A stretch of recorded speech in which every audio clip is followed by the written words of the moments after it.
Kitab Pengkhotbah pasal yang kedua, firman Tuhan, hikmat dan kebodohan ada hal yang sia-sia.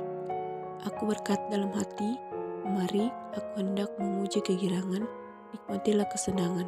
Tetapi lihat, juga itu pun sia-sia. Tentang tertawa aku berkata itu bodoh, dan mengenai kegirangan apa gunanya, aku menyelidiki diriku dengan menyegarkan tubuhku dengan anggur, sedangkan akal budiku tetap memimpin dengan hikmat dan dengan memperoleh kebebalan sampai aku mengetahui apa yang baik bagi anak-anak manusia untuk dilakukan di bawah langit selagi hidup mereka yang pendek itu.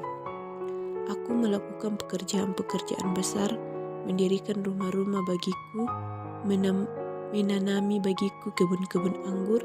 Aku mengusahakan bagiku kebun-kebun dan tanaman-tanaman dan menanaminya dengan rupa-rupa pohon buah-buahan. Aku menggali bagiku kolam untuk mengaliri dari situ tanaman pohon-pohon muda.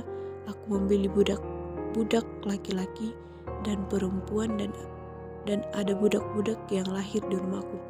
Aku mempunyai juga banyak sapi dan kambing domba melebihi siapapun yang pernah hidup di Yerusalem sebelum aku.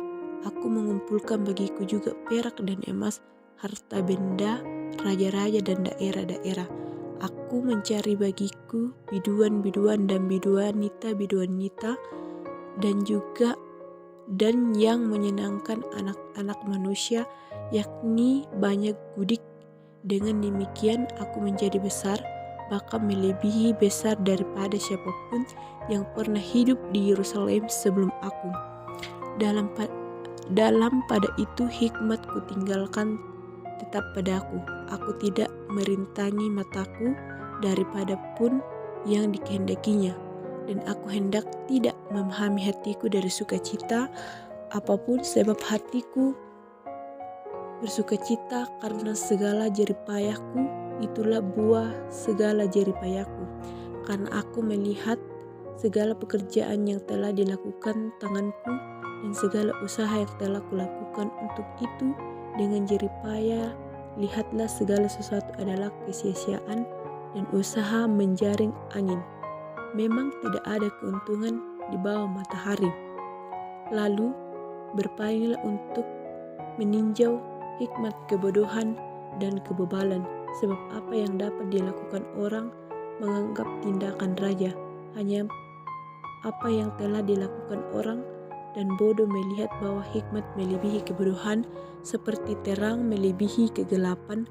Mata orang berhikmat ada di kepalanya, sedangkan orang bodoh berjalan dalam kegelapan. Tetapi aku tahu juga bahwa nasib yang sama menimpa mereka semua. Maka aku berkata dalam hati, nasib yang menimpa orang bodoh juga akan menimpa aku. Untuk apa aku ini dulu begitu berhikmat? Lalu aku berkata dalam hati bahwa ini pun sia-sia, karena tidak ada kenangan-kenangan yang kekal, baik dari orang yang berhikmat maupun dari orang yang bodoh. Sebab pada hari-hari yang akan datang, kesemuanya sudah lama dilupakan.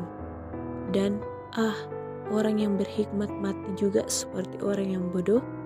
Oleh sebab itu aku membenci hidup, karena aku menganggap menyusahkan apa yang dilakukan di bawah matahari, sebab segala sesuatu adalah kesia-siaan dan usaha menjaring angin. Aku membenci segala usaha yang selalu kulakukan dengan jeripayah di bawah matahari, sebab aku harus meninggalkan kenangan kepada orang yang datang sesudah aku. Dan siapakah yang mengetahui apakah orang itu berhikmat atau bodoh? Meskipun demikian, ia berusaha atas segala usaha yang kulakukan di bawah matahari dengan jeripayah dan dengan mengurapkan hikmat, ini pun sia-sia. Dengan demikian, aku memulai putus asa terhadap segala usaha yang kulakukan dengan jeripayah di bawah matahari. Sebab kalau ada orang berlela-lela dengan hikmat, pengetahuan dan pada orang yang tidak berlelah untuk itu. Ini pun kesia-siaan dan kemalangan yang besar. Apakah faedah yang didapat oleh manusia dari segala usaha dari dilakukannya dengan jerih payah di bawah matahari dan dari keinginan hatinya? Seluruh hidup penuh kesedihan dan pekerjaan penuh kesusahan hati, bahkan pada malam hari hatinya tidak tentram. Ini pun sia-sia. Tidak ada yang lebih baik manusia daripada makanan dan minuman dan bersenang-senang dalam jerih payah. Aku menyadari bahwa ini pun dari tangan Allah, karena siapa dapat makan dan merasakan kenikmatan di luar Dia? Karena kepada orang-orang yang dikenalnya, Ia mengurniakan hikmat, pengetahuan dan kesusahan, tetapi orang yang berdosa ditugaskannya untuk menghidupi dan menebusi sesuatu yang kemudian harus diberikan kepada orang yang dikenal Allah. Ini pun kesia-siaan dan usaha menjaring angin. Amin firman Tuhan.